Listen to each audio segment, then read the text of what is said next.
some of it. Some of the things I'm not probably gonna go over on this, and the thing is, you can take it home and read it. I don't know if you all need to know what a ballast is. Get a paper. You have I know what one homework. is, but obviously, as we're trying to just get you guys going here, I don't know how many of you Yeah, we're not working That's on when these. you put work on the, these. I do. that's when you put the fat guy on the other side of the boat and two guys. Exactly. That's under Watch who you call fat.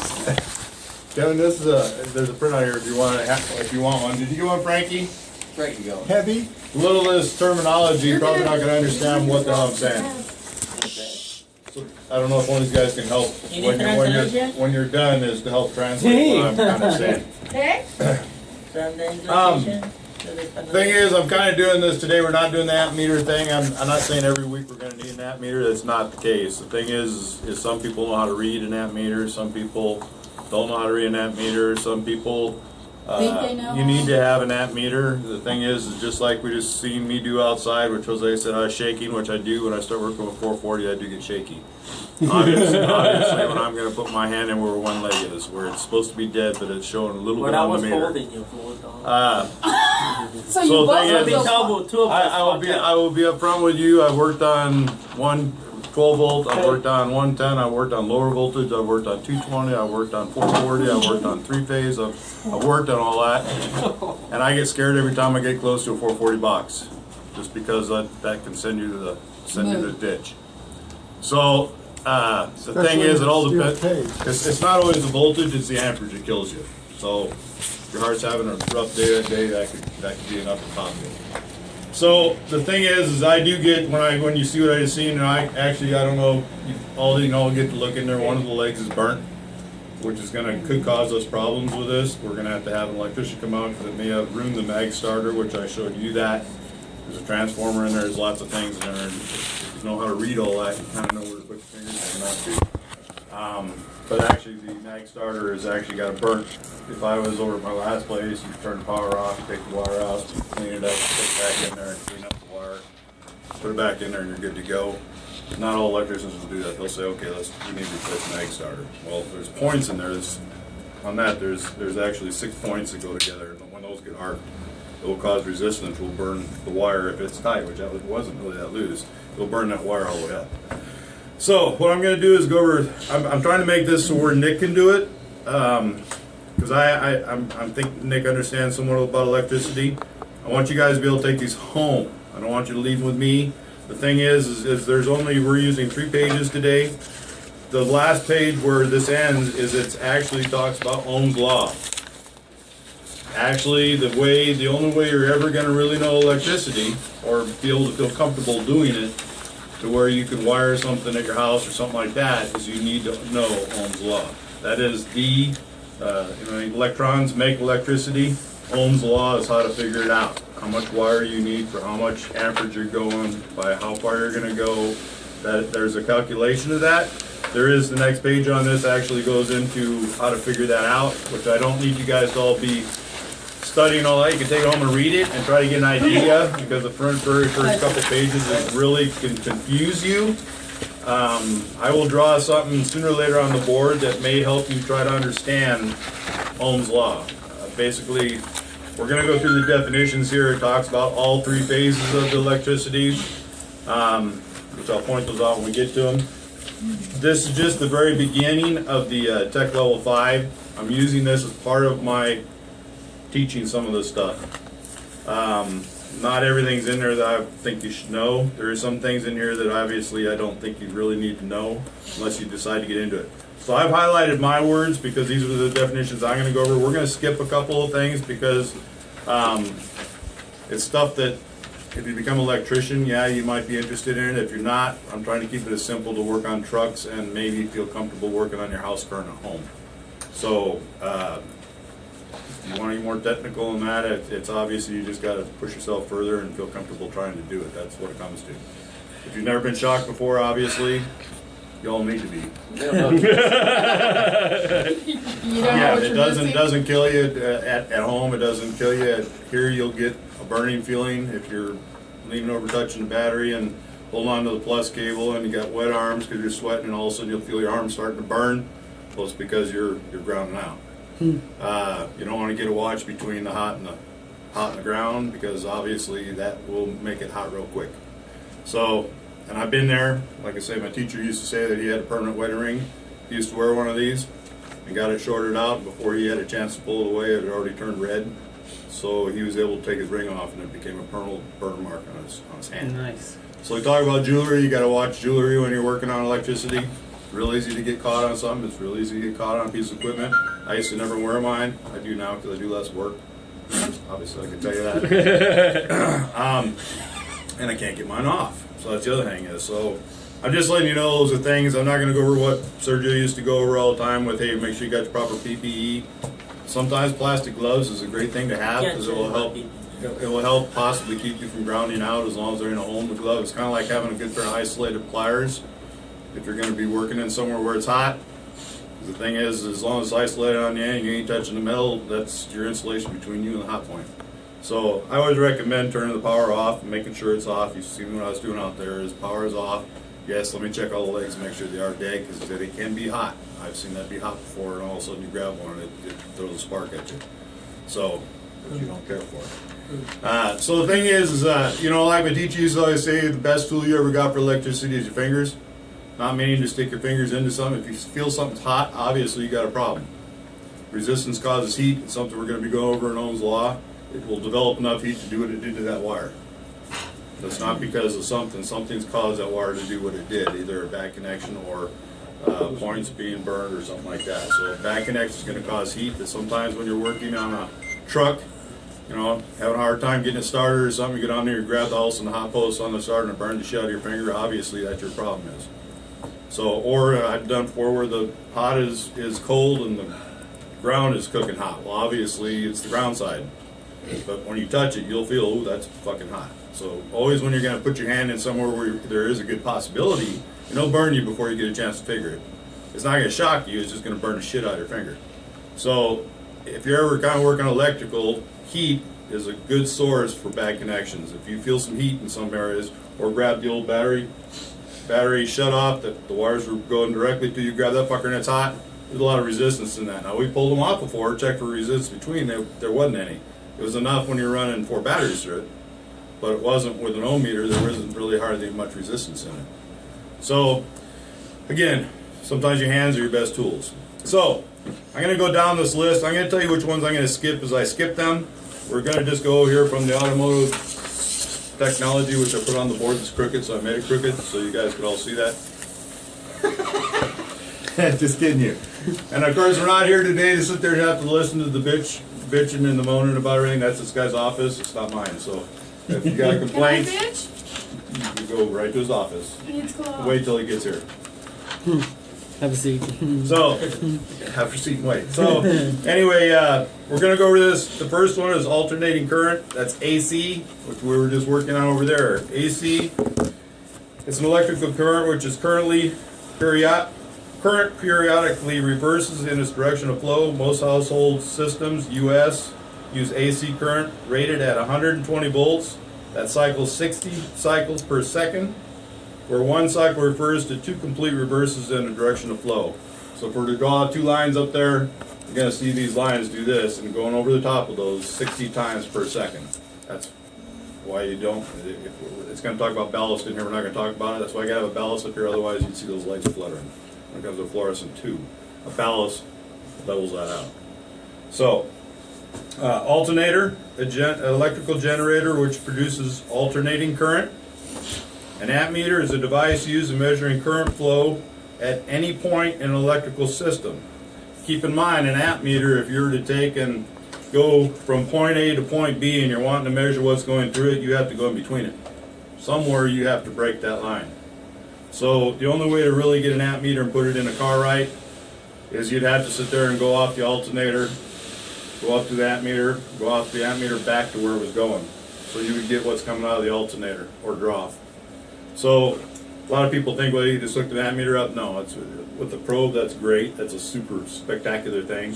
But amps are actually is a flow of current, and the thing is from point A to point B, you have to break that. It doesn't mean you can't break it at the end, but you got to put your ammeter in between it because you're going to see what the current flow is. It's not like we're checking voltage, which would be from on point A and point B.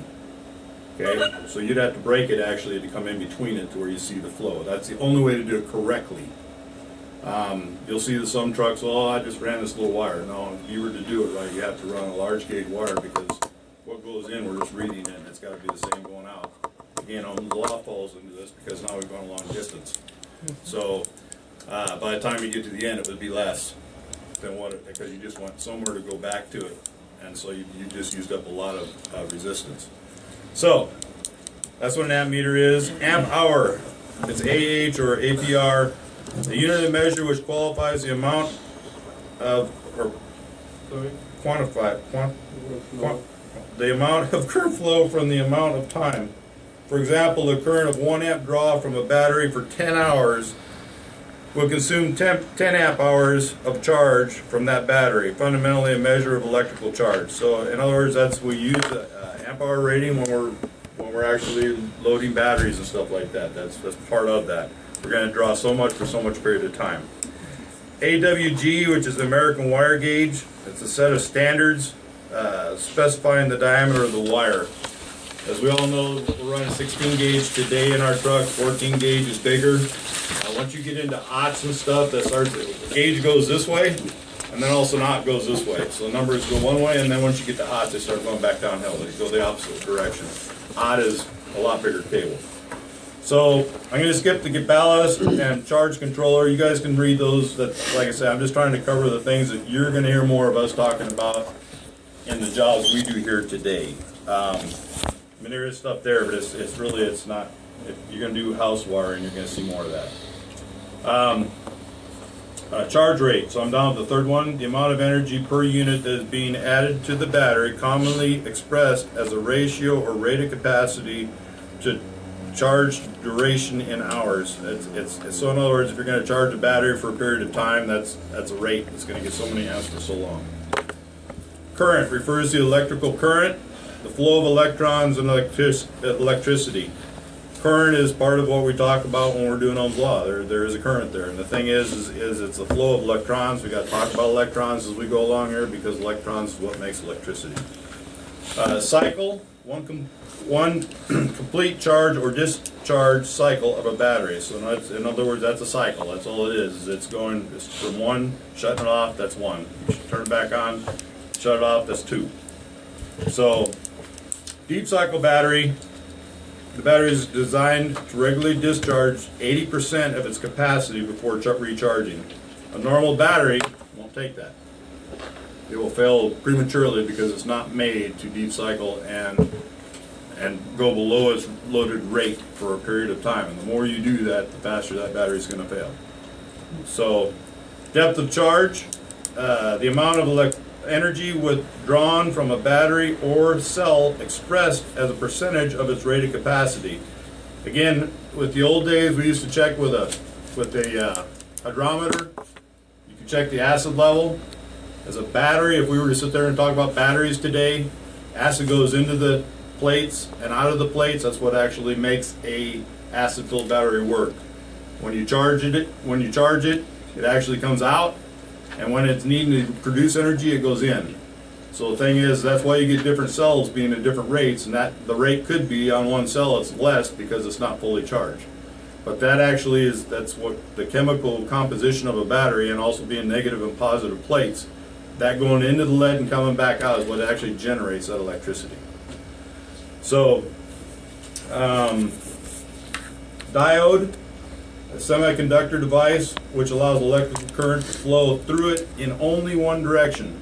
That's going to be very important here as we go along with alternators, making an alternator go from alternating current to a direct current. Diodes are specific to that. And we're going to work on that. I got to have Dave try to buy a couple, which they are. You can find them. Otherwise, we'll tear an alternator apart. We'll prove whether or not they're working or not. And it all depends how you hook your meter up to whether it's right or wrong. If it don't do nothing, obviously it's wrong because it's either open. If it doesn't matter which way you go, it's actually welded itself together, and it's no longer a diode. It just becomes like a wire. So, direct current, electrical current which flows in one direction only. So again, we went from alternating current, which is going cycled up and down. Direct current is one direction. Equalize and charge, you can read about that, but that's not really something you're gonna hear us talk about. Fuse, an electrical device which is designed to break a current or halt current flow when the current in a circuit exceeds the maximum considered to be safe for the conductors of the devices in that circuit. So it could be more than one.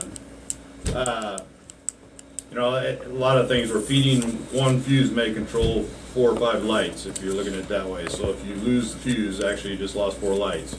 Same thing as we're looking at out there is not always is it feeding, if you're doing house current, is it feeding one socket like John and I were talking about his switch the other day. If you wire it in a certain way, which is, it talks about that in here, you can keep going down the line, it's still controlling the ones down line. So the thing is, if that socket's out, it may be broken in between, but if it's wired right, it will go right past it to the next one. Obviously the socket's bad, but the wiring went to the next one. So if we actually throw a breaker, we've either exceeded that, and there is a draw on each one of those, and sooner or later you get to the point where it's a 30 amp circuit, you're trying to draw 40, obviously sooner or later you're going to blow it, and that's at maximum, which it talks about in here too. So I'm not going to, that isolation, I'm not going to go down to that. It talks about watts in a square meter. Inverter, a device that converts DC voltage, which is direct current, typically 12, 24, 36, 48 volt, to AC current, typically 120 or 440. I've never seen a, or excuse me, 240. I've never seen a 440 inverter. Maybe they make one.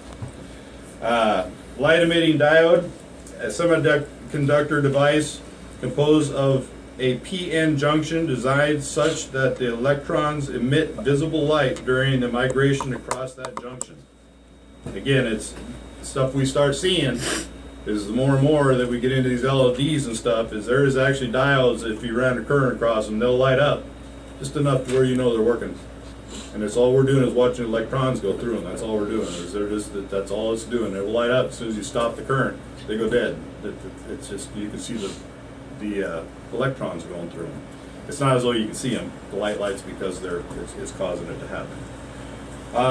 Line and wire loss refers to voltage or power loss due to resistance of any wire or wires in any electrical current. Again, this has to do with Ohm's law. The more resistance you have, kind of like what we've seen out there, is it seemed like the lights got brighter once we made a better connection. Well, obviously, the resistance is what could have caused that wire to burn. I'm thinking that it has. But the more that we got it tight is, and it's temporarily working, is actually the wire is, the lights get brighter because we're not going to have as much resistance anymore. Linear current booster, I'm not into that. Load refers to any electrical device which draws electrical current from a voltage source. For example, any household appliances. Again, load is like I was just talking. Got 4 or 5 sockets, got something plugged into each one. Sooner or later, you get to exceed that point. Load can only be so much. We can't get something out of nothing. So the thing is, the more that you try to take out of it, that's considered a load. One light bulb is a load. The alternator, the more load you put, the more it charges. Right, well, yeah, as long as it's got a way to regulate that, which it talks about here. A lumen, which is a unit of measurement, and the only reason why I'm going over this is qualifying the amount of light emitted from a light source. Different light bulbs for cars all have their own lumen, which means it's how bright they are. Most lights are also the same way as a household. And the thing is of course you got your 40 watt, you got your 60 watt, you got 75 watt, your 100 watt, and that all gets bigger. But if you were to measure that with a meter, you could actually see what the difference in light is on it. And that's what the lumen is. And that's the only reason why I'm telling you that is because that is just a measurement of light. Ohm, the unit which qualifies a material resistant to electrical flow. That is what we're going to be working on as we get to Ohm's law. So I left the door open, please. Open current voltage refers to the voltage difference between 2 points in a circuit when the 2 points are electrically disconnected from each other. Throw a switch. That's an open circuit voltage. Because you threw the switch, it's still going to have it on one power. Just as we stopped it from going to continue on. Parallel connection. An electrical current with more than one possible path for an electronic flow. Again, we're just talking about the houses having several different That's a parallel connection. That's how you just blow one. You just keep going one to one to one, and you can blow one, but it will go through to the next one. With his plugs.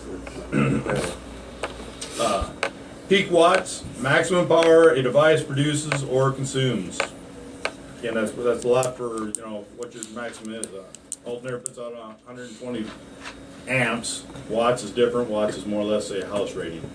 But the thing is it doesn't matter if it's amps or watts. It's the same thing. We're gonna go down a couple here. I'm not doing the photogenic we're not doing any of the solar shit. Power describes the rate of energy used per unit of time measured in watts, i.e. watt equals 1 joule or second. So joule is you won't hear me say that, but that's another terminology for second.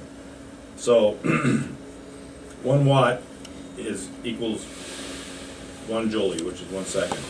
I'm not going to go to the PV array. Resistance refers to the resistance of a material flow of electrons measured in ohms. Again, it's the same thing. That's something we're going to get into. Self-discharge, the tendency for all electronic cells to lose energy. Self-discharge represents energy lost to internal chemical reactions within a cell. We just talked about that. It's basically it's anything that starts from scratch. If we put chemical into a battery, it is slowly dying as soon as we do that, and that's only going to go for so long. That's something that's going to happen. We cannot keep a battery for life, otherwise we all would. So self-discharge it's slowly just going to totally discharge itself for all its life. And if you let a battery sit for a year, it's going to discharge itself because it's making energy. It's trying to.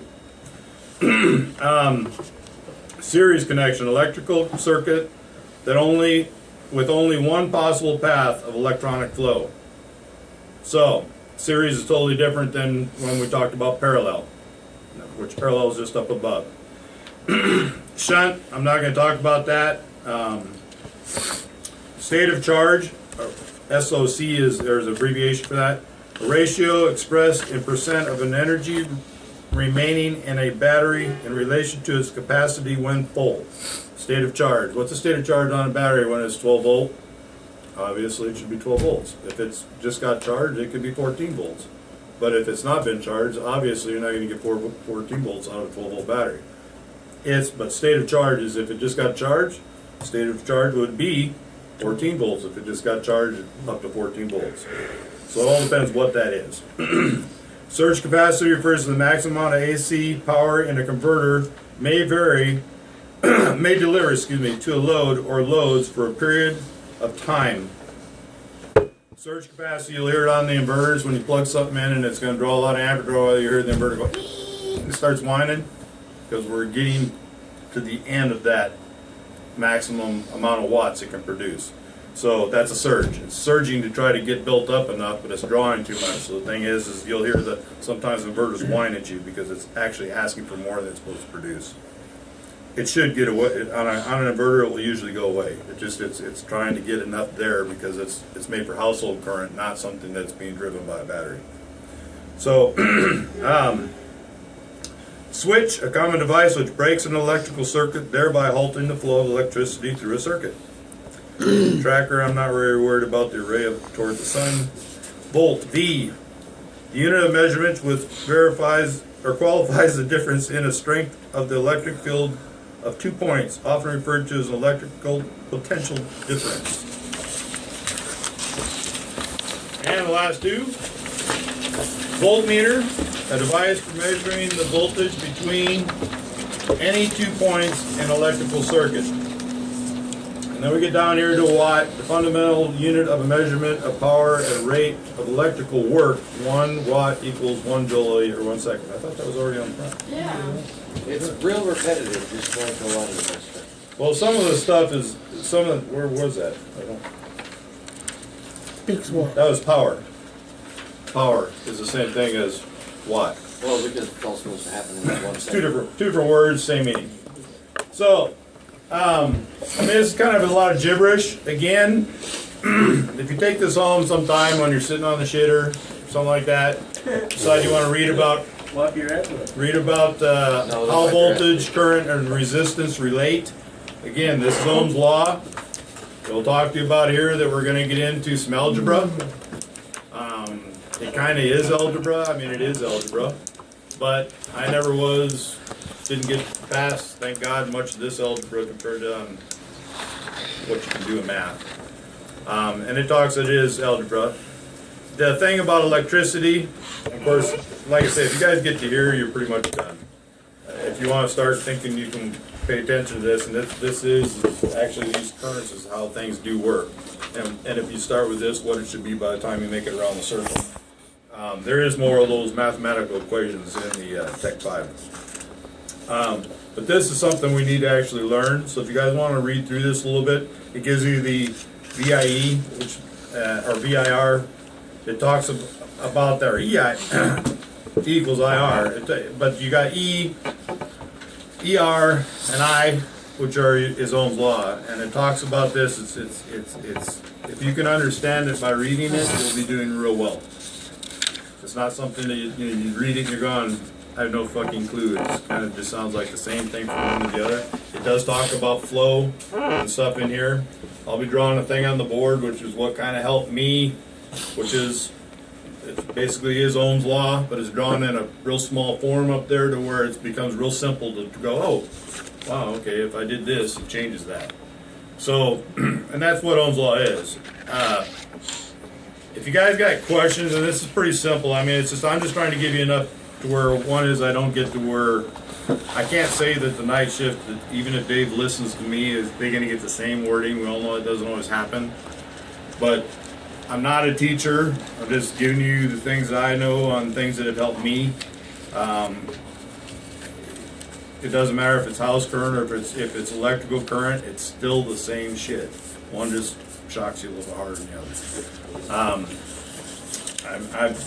I changed sockets in my wall without turning electricity off. I don't recommend that to anybody. Last time it shocked me, and of course, my wife goes, "What the fuck did you do that for?" Well, obviously, I should have made sure it was off. So like living on the Your tools will fly. I Well, have seen tools fly through the house, not by my husband's force. well, if you get shocked enough, it really does. It shocks you. You know, as y'all know, like we just talked about alternating current, there's 60 cycles there per second. When you actually have your hand up there, you only feel like you're maybe getting 4 or 5 before you let go of it. But obviously that was times 60. So the thing is it's all it does is it jitters you enough to where one is that if you get into higher voltage, you can't let go. So 120 will throw you away from it. You get into 440, it sucks you to it. So the thing is all of a sudden your muscles cramp up and you hang on to it. As much as you want to try to get let go Until you of it. cook. Or until your heart stops. So, and I don't advise anybody doing what I was doing today. That's not something you want to do. I still get shaky. I can look in there and kind of tell you all the different parts that are in there to a point. I didn't design that.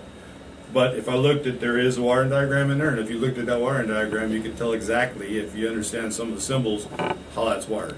I mean, I showed everybody, I think, the transformer that was in there, that lowers the 440 down to 120 there, because they run a lot of stuff inside, and on a lot of sensors only go to 120.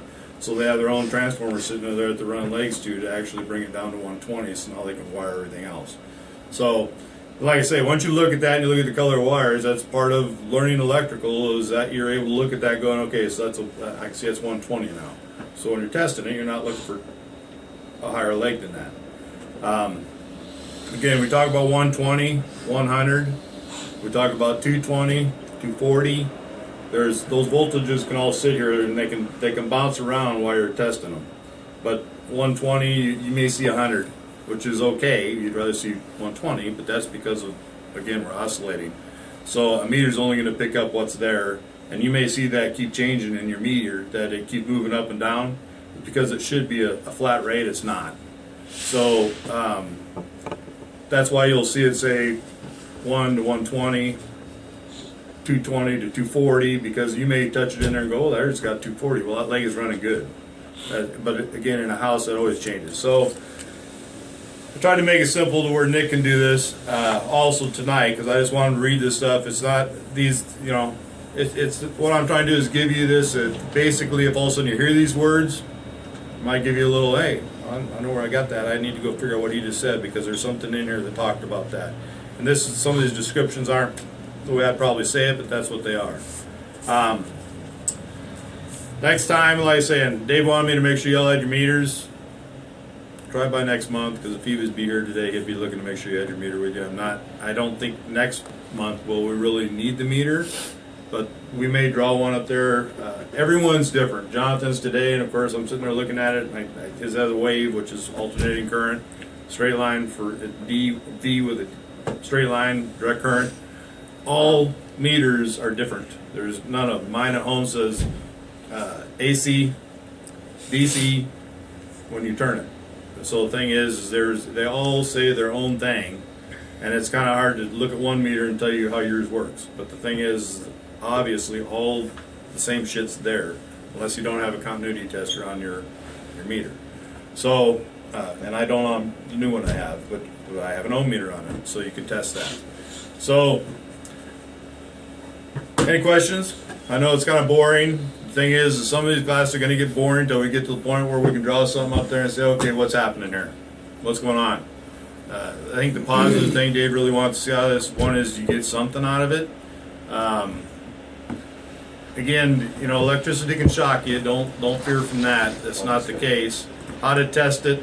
A lot of the stuff we have in today's world, we can't just stick a test light to. That's not the case.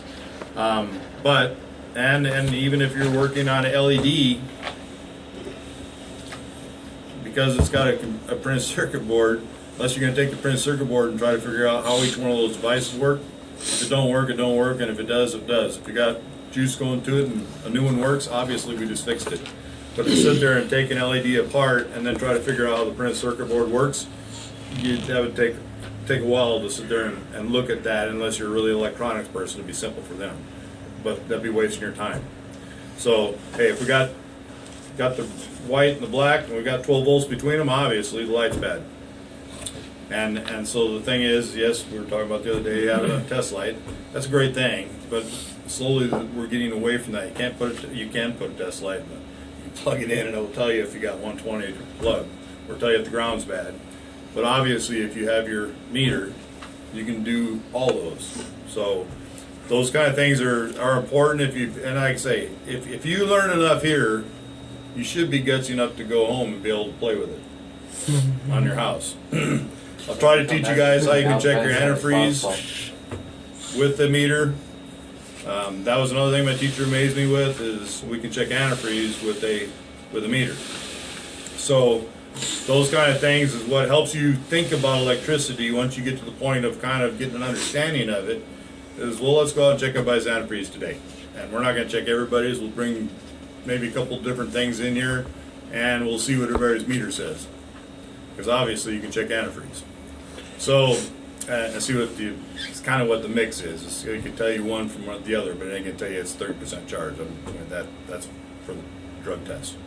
So, anyway, those are the kind of things, though, I tell you what, if someone shows you that, it's like, wow. And that's all your meter will do that. It's just, and that has nothing to do with electricity, but it does. And so that's where we're going. Okie dokie? Any questions? Y'all good? Take these home with you too, because I really, like I said, stick it in your toolbox. There may be